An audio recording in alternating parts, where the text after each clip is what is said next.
So what I'm leaving out is we upgraded her ring too. So 14 years in, that wasn't the plan. The plan was I was supposed to. Hey man, Jay is in here with big boy energy, bro. Big boy energy. Yeah. As a matter of fact, this need to be at the beginning of the podcast. Like, Dre upgraded wife's ring. Yeah. Find out how. Yeah. There it is.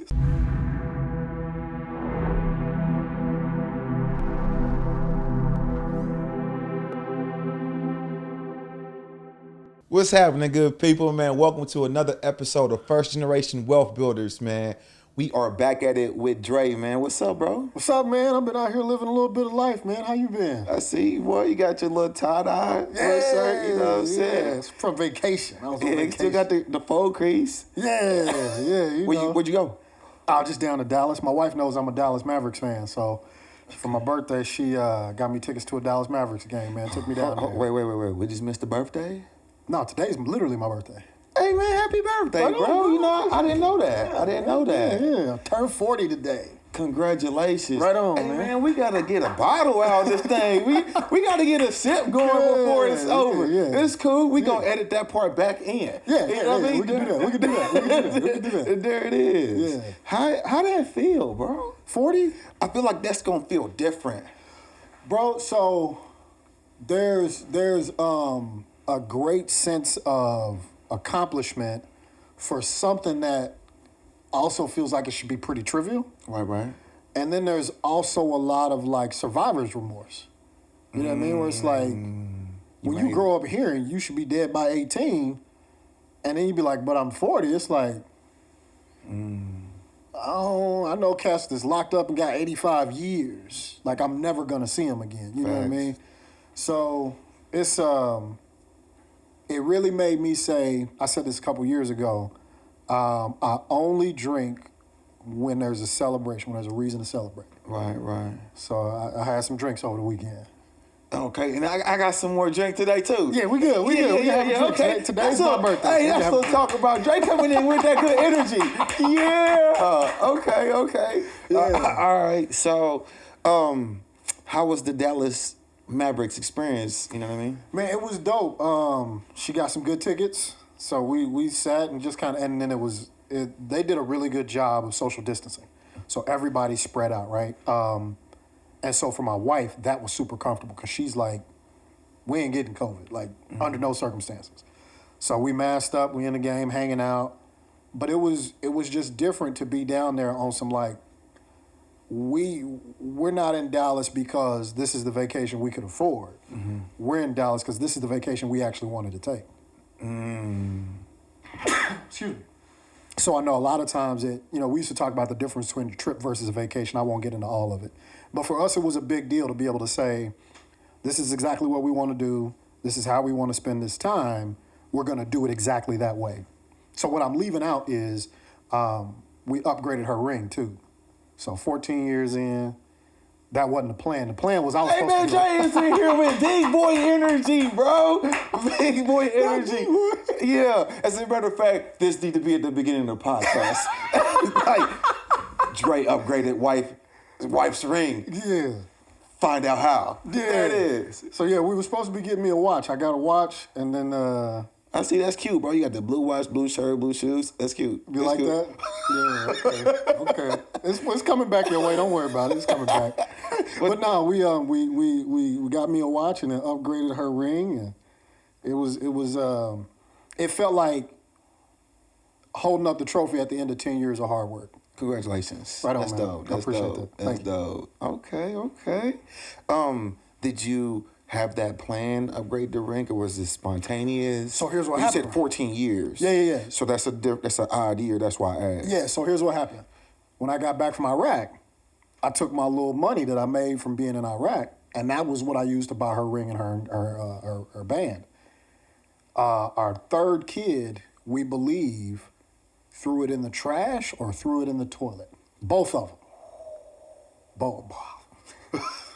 Okay. So we haven't seen those rings in years, right? And so we knew we were gonna do it. It was just a matter of when. So again, we sold the house, so it was like, we're gonna celebrate a little bit. I said I wanted to watch for my birthday. I wanted to go to a Dallas Mavericks game.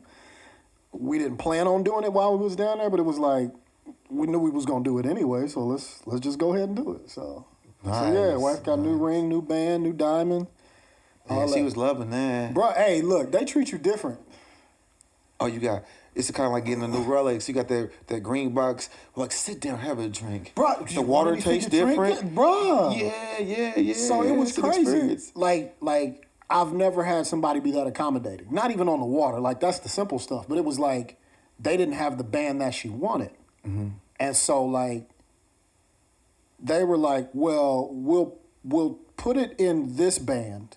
Mm-hmm. We'll order the other one, and when it comes in, we'll send it to your, or we'll send you certified mail or something, and then you put the ring in that, send it back. We'll fix it and send it back to you. So like, she's just gonna. Are you not leaving here without nothing? Right. Yeah. Right. Okay. I got that. And it was like, you know, I'm black, right? Like, the world doesn't normally open up for me. Like, you know what I mean? It's just, if I'm being honest. Hey, what you like? Hey, I may not come back with that second one.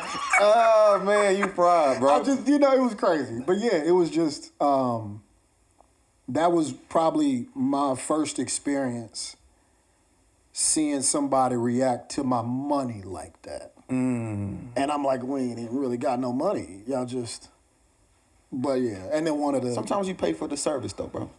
You know, that's until one of the Mavericks walked in, then it was all That's over. cool. So, are you a Dirk Nowitzki? Oh, yeah. Okay. Yeah, Dirk and the Jet, that's my two. Okay, Yeah. gotcha. And then before Until that, the him Jet and got Nash. dunked on by LeBron. Yeah. That was bad. It's not the type of stuff I concern myself with. Yeah, I feel you, but that was bad. That's your guy, though. So I just thought I'd bring Who, that LeBron? up. The Jet. You said the Jet. Yeah. But He the truth. He caught a body. I mean, he was a body for LeBron. Though. Yeah, That was I mean, bad. that's cool. I mean, So what's you your know. take on Luka? That dude is probably the most versatile player we've seen in a long time. And he got a big body, too. Yeah, and for him to be that young, man, it's going to be ugly. It's already been ugly. I mean, but once he get a chip, Yeah. he got to get a chip, and then all bets are off at that point. I want to see how bad he wants it after the first one. You know what I mean? Like, because he's got the talent to do multiple. It's just a question of how You many. think Big Porzingis is the guy for him?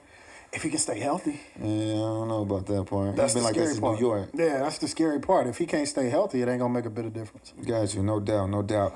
Man, so a lot has transpired, man, since we sat down, man. Yeah, on both ends, right? You've been busy. So you sold your crib? Sold the crib. We closed on it April 29th, 4 p.m. Got you. What did you end up selling your property for? $410,000. Got you. All right. You got your check? So I had it. Oh, you took a picture though, right? I did. All right, that's all we need. picture. That's all we need. You know what I mean? So we need receipts around this time. hey, I'm with it. Here's what I learned. If your bank is strictly a mobile bank, they have limits on how much you can deposit in a day. Crucial. So I had to, USSA? yep. I had to take the check back to them and have them wire it. So yeah. Hey, for the people, I'm here to be intrusive and bringing y'all information. This is a $212,000 check. Yeah, man. Congratulations, Right on, man. man. You know what I Right on, mean? man. And so for those that are just now catching up with us, basically, you in essence house hacked over the last 9 years. 9 years, You yep. bought your property, you renovated it as you lived in it, Yep. upgraded. The time felt right. You decided to now sell. Mm-hmm. And I think the last takeaway from the last video is that you didn't pay capital gains tax Right. because basically once you have your property over 2 years, you don't pay taxes on any capital gains. Yeah, man. I didn't plan it that way, but that's just an added benefit of the way we did it. That was not Gotcha. the plan. Hey, I'm happy for you, Right on, bros. man. I appreciate it. All right, so we talked about where you wanted to go. Yeah. You know, and in one video, if you missed it, you got to go back. Then we talked about your why as well. I think I wanted to talk to you about like the team that you need to build around you, who you need. Can we back up for a second, though? Yeah. Let's talk about the conversations we've had about my time. Yeah, we Because can. the team comes after we address my time, I think. You know what I mean? I understand why, but no problem. Okay. So I wanted to say something about that, so I'm glad we went there. Yeah, go ahead. You asked me, hey, E, you always ask me about my time. Yeah. And you took a moment to ask me, how the hell do you do everything that you do? Right. So spontaneously, I gave you an answer, but I gave it more thought. Mm-hmm. And the truth is that I do have multiple businesses, but they all are in a position to where they're scalable. Sometimes when we think scale, we think increased revenue. Right. Scaling is being able to have an operation that's systematic, and you could take people in and out depending on your numbers and where you're at. And so, And still make the same type of money? Is that what you're getting at? same type of money. Gotcha. Okay. So when you do that, I have systems for those businesses that I could place somebody in them, and I still don't have to be involved other than oversee the analytics, the KPIs, and the things that kind of just the major decision making. Is that why you stress so much about SOPs when you talk to me? Man, yeah, because I mean, it's Standard operating procedures, by the way. yeah, but it's just important for everybody to be congruent in the way things get done. Therefore, if somebody new comes in, they witness that, they understand that, they go through the SOPs, they execute it the same way. Yeah. Therefore, they never need me and or a manager. We try to basically make it to where like we plug and chug. And so I've operated most of my businesses though for over 6 to 7 years. Some of them are now 9 to 10 years old. Yeah. So I think that I understand why that is a lot, especially when short-staffed, and I have to work in the business a little bit.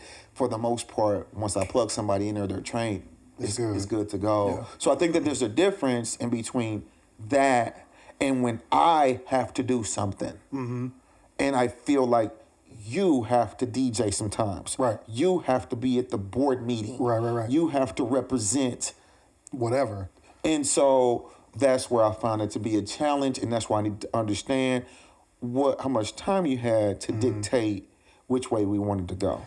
And so I've been thinking about that a lot, and the more I look at it, I'm like, in the short term, my day-to-day employment is going to drive a significant portion of what my income and my overall financial picture looks like. So that can't suffer, right? And with this capital, I'm starting to think, does this afford me an opportunity to buy back some of my time, not to throw it all into that, but to just buy back some of my time so I have some space between regular work and this. Does that make sense? Yeah, and so let's so let's bring that back to a question. In the startup phase of what I'm doing, I'm not sure that that's a reality, and I wanted to get your take on that. It seems like I would need to be highly hands-on. You unless I decide I wanted to be an learn investor. how to do it, and you're only going to learn By doing it. By doing it. I'm with you. Okay. And so the real question is this, and you said I could say this type of shit on camera, so I'm coming at you. Yeah. Not in a personal way, but in a friendly way. Man, come on. But the truth is, you want to make $500,000 a year. Right. Are some of the things that you're investing into going to bring you $500,000 a year? Of course not. Of course not. So you need to decide Which things go. because if you could do that, if you can understand that, you need to understand that you need to apply your time where that's going to happen. Yeah. Because this is what your answer was. I'm dibbling in a little bit of this, and that until something pop. Yeah. Nothing is going to pop until you master it. No, that's real. That makes sense.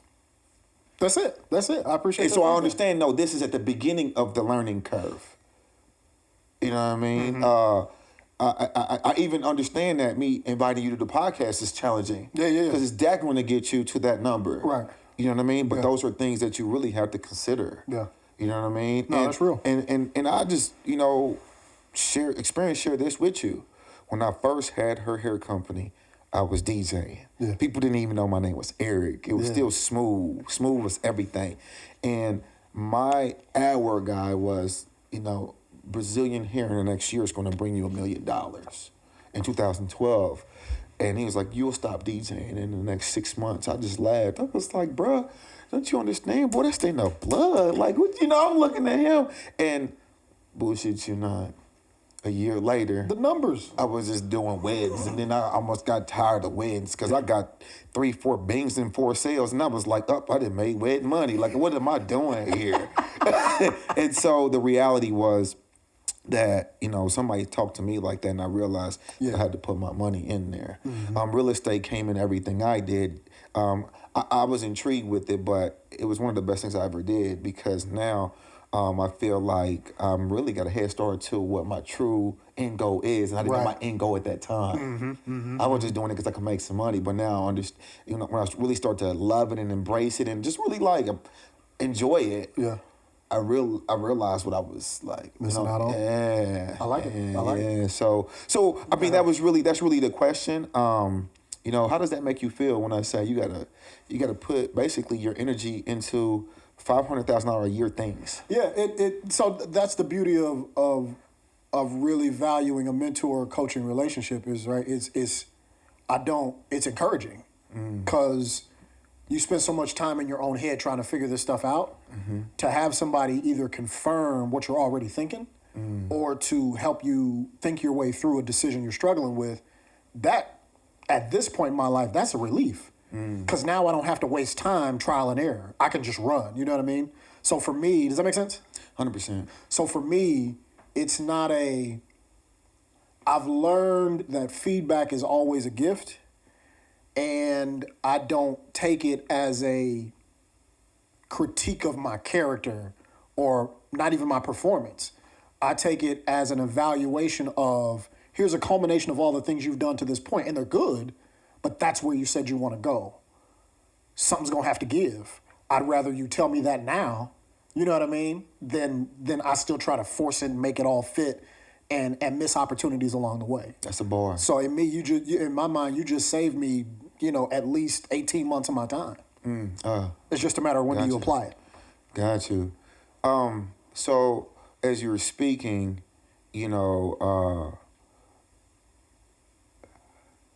I was considerate of you in my thoughts, and I was like, well, I understand why Dre is a part of this board. You're doing your networking the same way I do it when I go to my masterminds, my classes, and this and that, so I can navigate. And you're doing what you're doing in corporate America, what you had to do.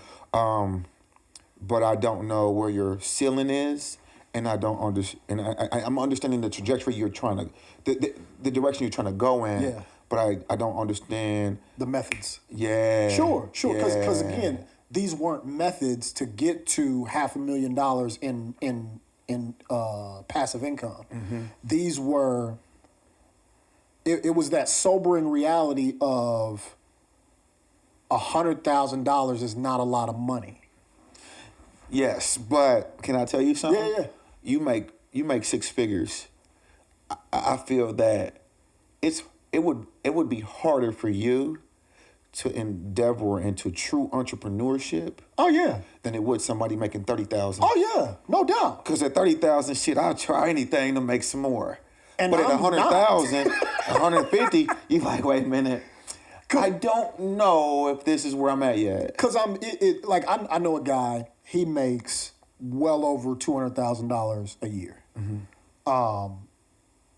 Modest house, modest car. Like he just, you know what I mean? He doesn't do a whole lot with it, with his money in that way.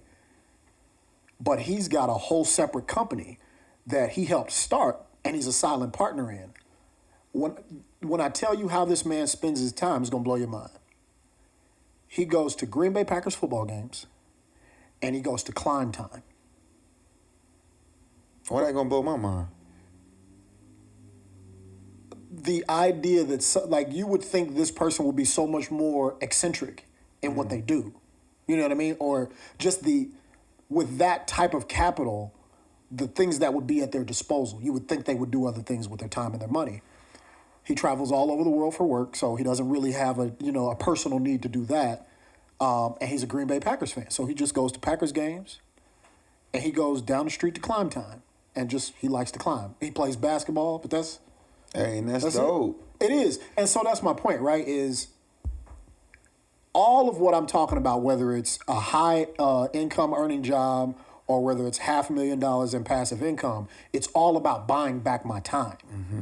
So yeah, I'm gonna be hard pressed to give up a 6-figure income because it still puts me closer to buying back the rest of my time. Mm-hmm. And I don't have to, like, the biggest thing I tell people about is I don't have to worry about my benefits. So I think that's where I'm here to oversee. Yeah. And just like, chime in the strategy though. Right. Just because I can't get into your personal, but I think that, even Ziggy said, he's like, I ain't got no time. No. You know what I mean? And so, but the truth is, you're 40, so you don't have time either. Right. But that's why this is not a hard conversation for me to receive. Cool. Because I know that as well. So it's just a matter of what adjustments are being made. So a whole lot more weddings have just gotten a no answer. And it's gonna be a struggle because you in the wedding you can make 800 a G in one day, and sometimes you're gonna be doing activities where you don't score. You're gonna be not scoring for a while. But it's all about once you break that ice and that confidence come, and then you keep shooting and shooting it. Now you're hitting more shots and getting more repetitions. I think that it just gets easier. Yeah. It's all about inventory and availability in your strategy. So, but the reason I was going into the team piece was because I think that these are, now that you have the capital, I think that you've given thought already to kind of like how you're going to maneuver through some things. I wanted to kind of just enlighten you with the team, who you need. Yeah. And I think that I wanted to just kind of chime in on that. And obviously you got your spouse. Yeah. Have you discussed this plan, this idea? Yeah, she ready. Like, she came up with the idea for the name. She's been looking at properties. Okay. She's fully in. Okay, love it. Yeah. All right. So next one, now she might not pick up no hammer, but she. I understand that you shouldn't either, though. Yeah, you're right. I'm just be honest with you. No, you're right, because then I'm giving up my time again. Boom. Yeah, I'm with you. All right. Now, mentorship is essential. Mm-hmm. I feel that you should get more than just myself. Okay. Maybe 2 people in the beginning. You don't want to go too many different places, but you always want to be able to counter the input I give you, and create your own. I used to listen to this DJ and that DJ, and I still created my own sound. Mm-hmm. You know what I mean? And that's just how it happens. Yeah. Now, you're going to need a great real estate agent, but you need a real estate agent that works with investors. Mm. That's the difference. Okay. The reason you need a real estate agent that works with investors is because they understand that you need to buy low. Yeah.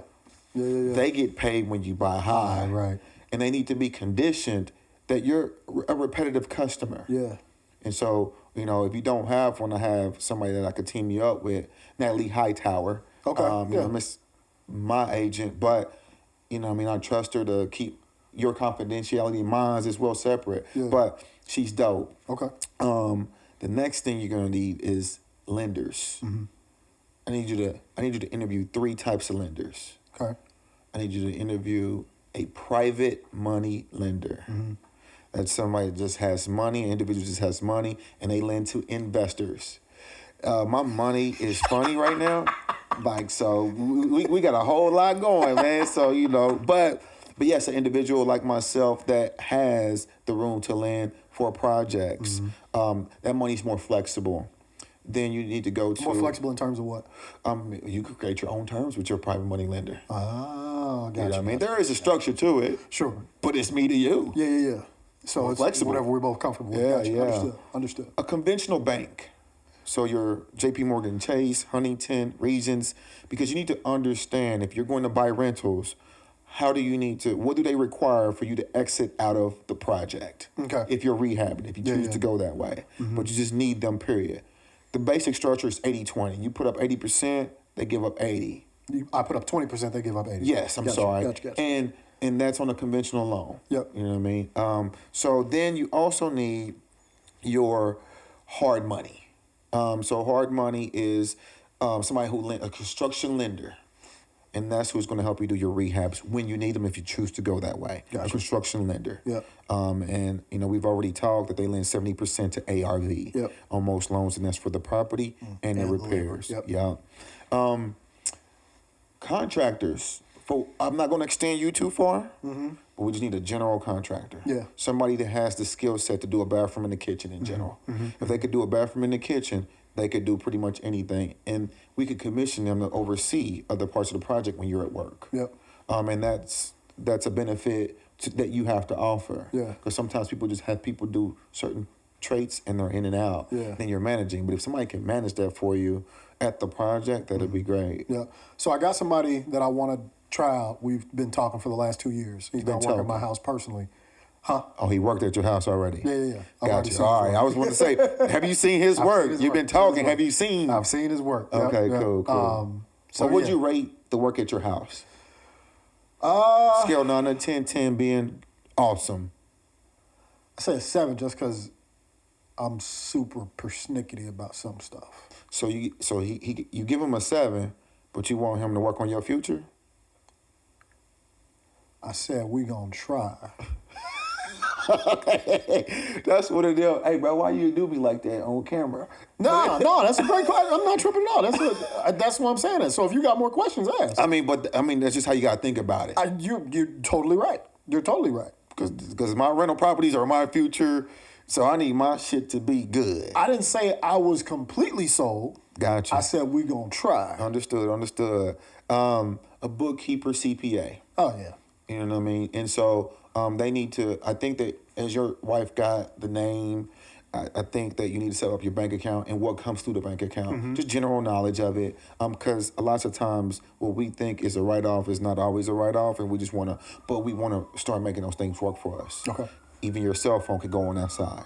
Okay. So you can start benefiting right away. Yeah. You know what I mean? Okay. Some gas, things of that nature. I'm not a CPA. I'm just telling you that you can start exercising that right now. Gotcha. You know what I mean? A lawyer, a real estate lawyer. Just because we may buy properties from the seller directly. Okay. So you want to have a consultation on the contract and on how to deliver it and how to then go to title with it. So Hawker and Associates here locally assist us with that type of stuff. They give you a packet. It's $800. Okay. And they have all the documents that you ever need to do that, and they come with a 2-hour consultation of How you working you do it. through. Okay. And I think that would empower you. Yes, you have your agent for when you buy on-market deals, but when you're doing off-market deals, you need some legal protection. Right. And doing it the right way. So Okay. that'll help you out. And I'll give you this paper because this is a lot. I'm fully gonna watch this back. Got you. An insurance agent that insures rehab properties I didn't even know there was a such thing. because it's vacant. Oh. So it's a vacant dwelling. Yours is you live in the dwelling. Right. It's a different type of insurance. So somebody steal my air conditioner. Oh man, this shit happens too. So. Yeah, I remember I saw the video. yeah. Locked him down. Yeah. And a future property manager. Okay. Just, I need you to interview 3 of them to see who you gel with, see pros and cons, and to just understand, it. They're all going to be talking and selling themselves at some point, and you're going to get things that you didn't get from the other one. And that's going to empower you to now understand who you got the good vibes from, who empowered you the most, and, and who would you like to go with the, by the numbers. Gotcha. Okay. Because some people take your first month's rent. Yeah. Some people only charge you $500. Big difference, especially if you have a mortgage payment and you're only getting $300-$400 a month. Okay. Significant difference. You're not making profit for the first 3 months in some cases. Yeah. But you could be making profit after the first month in others. Yeah. Okay. So we want to get you in that, but you need to interview. Gotcha. You know what I mean? And so that's how I would, begin to build a team to anybody starting a real estate business. That's the basics to a quick team. Okay. You know what I mean? So I think that brings us at a good stopping point for us to do some homework, some due diligence, and get that together, man. Yeah, I leave here overwhelmed every time I talk to you. It's good. Dead, man. Hey, that being said, That was a great episode of First Generation Wealth Builders, man. Absolutely. Tap in to entrepreneur.com. We got some great things coming soon. And so check it out. Also, make sure that if you didn't watch the prior videos, you tap in, subscribe, and like. And I'll see you on the other side. Peace.